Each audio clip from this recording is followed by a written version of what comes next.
உலகத்தையே ஜெயிச்ச நெப்போலியன் ஒரு ரேபிட் ஆர்மி கிட்ட தோற்று போன கதை உங்களுக்கு தெரியுமா? எஸ், 1807 ஃப்ரான்ஸ் நாட்டோட எம்பரர் தான் நெப்போலியன். அவர் ஒரு ட்ரீட்டி சைன் பண்ணுறாரு. அது எதுனா ஃப்ரான்ஸ் நாட்டுக்கும் ரஷ்யா நாட்டுக்கும் நடந்த வாரை முடிச்சு வச்சதுக்காக அதை சைன் பண்ணுறாரு. ஸோ அதை செலிப்ரேட் பண்ணுற விதமாக ஒரு 3000 ரேபிட்ஸை கொண்டு வர சொல்கிறாரு ஹண்டிங் பண்ணுறதுக்காக. அதை ஹண்ட் பண்ணி அதுக்கப்புறம் அதை ஒரு ஃபீஸ்ட்டாக சமைச்சு சாப்பிட்டு செலிப்ரேட் பண்ணுவாங்க. பிகாஸ் அப்போ இருந்த டைமில் ரேபிட்ஸை ஹண்ட் பண்ணுறது ஒரு பெரிய ப்ரெஸ்டீஜியஸ் கேமாக, ஒரு பெரிய கௌரவமான ஒரு கேமாக கன்சிடர் பண்ணுவாங்க.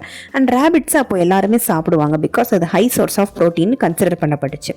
ஸோ ஃப்ரான்ஸ் நாட்டு எம்பரர் நெப்போலியன் அவரோட சீஃப் ஸ்டாஃபான அலெக்சாண்டர் கிட்ட சொல்கிறாரு, ஒரு 3000 ரேபிட்ஸை கொண்டு வர சொல்கிறார். பட் அந்த சீஃப் ஸ்டாஃப் அலெக்சாண்டர் ஒரு ரொம்ப லேசியான பர்சன் அப்படிங்கிறதுனால ஆக்சுவலி இவங்க இந்த ஸ்போர்ட்ஸ் கேமுக்கு வைல்டு ரேபிட்ஸ், காட்டு முயலை தான் கொண்டு வர சொல்லுவாங்க. பிகாஸ் அந்த காட்டு முயல் ரொம்ப ஃபாஸ்ட்டாக ஓடும் அண்ட் ஸ்லிம்மாக இருக்கும்.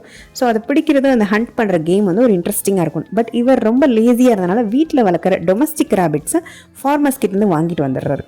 So and then hunting start பண்ணலான்னு இருக்கும்போது நெப்போலியன் வந்ததும், ஸோ பட் வைல்டு ரேபிட்ஸ் ஒரு காட்டு முயலாக இருந்தால் அவங்களுக்கு ஹியூமன்ஸை பார்த்தா பிடிக்காது, ஓடிடுவாங்க. பட் டொமஸ்டிக் ரேபிட்ஸ் என்ன பண்ணும், அது வீட்டிலே வளர்க்கப்படுறதுனால ஹியூமன்ஸ் கிட்ட நல்லா பழகும்.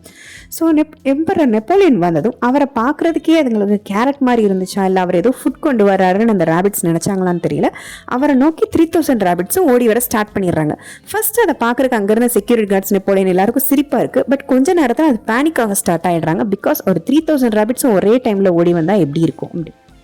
ஸோ தென் அவரை கண்டினியூஸாக அந்த ரேபிட்ஸ் துரத்துறாங்க. அண்ட் எல்லாத்தையுமே அவரோட ஷர்ட்டில், அவரோட பேக்கெட்ஸில் எல்லாம் ஏறி உட்காந்து அதை கடிக்க ஸ்டார்ட் பண்ணிடுறாங்க. ஸோ அவர் என்ன பண்ணுறாருன்னா, அவரை எவ்வளவோ தடுக்க ட்ரை பண்ணுறாரு. நெக்ஸ்ட் அவரோட ஹார்ஸ் சேரியட்டில் ஏறி உட்காந்துடுறாரு. அப்போ அந்த தேர் மாதிரி இருக்கும்ல ஹார்ஸில், அதில் ஏறி உட்காடுறாரு. அப்பவும் அந்த விண்டோஸ்குள்ளே ஃபுல்லாக அந்த ரேபிட்ஸ் எல்லாம் ஏறி குதிக்கிறாங்க. ஸோ அங்கேருந்து செக்யூரிட்டி கார்ட்ஸ் எல்லாமே அந்த ரேபிட்ஸை அடித்து வெளியே துரத்த பார்க்குறாங்க. அதுக்கப்புறம் அவர் அந்த ஹார்ஸ் சேரியட்டில் ஏறி எஸ்கேப் ஆகி போயிடுறாரு. ஸோ இதான் இதோட பேக் ஸ்டோரி.